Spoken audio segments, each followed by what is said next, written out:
တကယ်လို့တင်ဟာတရုတ်ဝါပင်တပင်ကိုစိုက်မယ်ဆိုရင်ပထမ4 နှစ်လုံးဘာမှထူးခြားတာကိုမြင်ရမှာမဟုတ်ပါဘူး365 ရက်လုံးတင်ကတော့နေတိုင်းရေလောင်းပေါင်းတင်ပြီးဂရုစိုက်ပေးနေရမှာပါရက်ပေါင်းခု200ကျော်သွားပြီးမြေကြီးကတော့အကွဲပြီးတိတ်ဆိတ်နေတော့မယ်အဲ့ဒီအခါဘေးပတ်ဝန်းကျင်ကလူတွေကတင့်ကိုလောင်ကြလိုက်မယ်မင်းဟာအုတ်ကူတစ်ခုကိုရေလောင်းနေတာလားလို့မေးခွန်းထုတ်ပြီးတခြားအပင်တွေရဲ့ကြီးထွားမှုကိုပြပြီးတင့်ကိုနှိမ်ကြလိုက်မယ်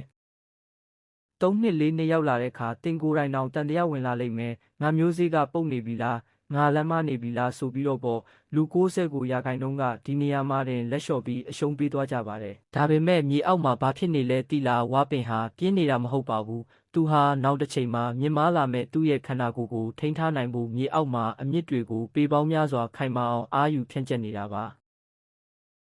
9 နှစ်မြောက်မှာတော့အံ့ဖွယ်တွေစတင်ပါပြီ။တရက်ကို10 နှစ်လက်မနှုံးနဲ့6 ပတ်အတွင်းမှာတင်ပေ80ကျော်အထိထိုးထွက်လာပါတော့တယ်။ဒါဟာ6 ပတ်အတွင်းကြီးထွားလာတာမဟုတ်ပါဘူး။ငါနှလုံးလုံးပြင်ဆင်ခဲ့တဲ့ဇွဲလုံးလာတွေပောက်ကွဲထွက်လာတာပါ။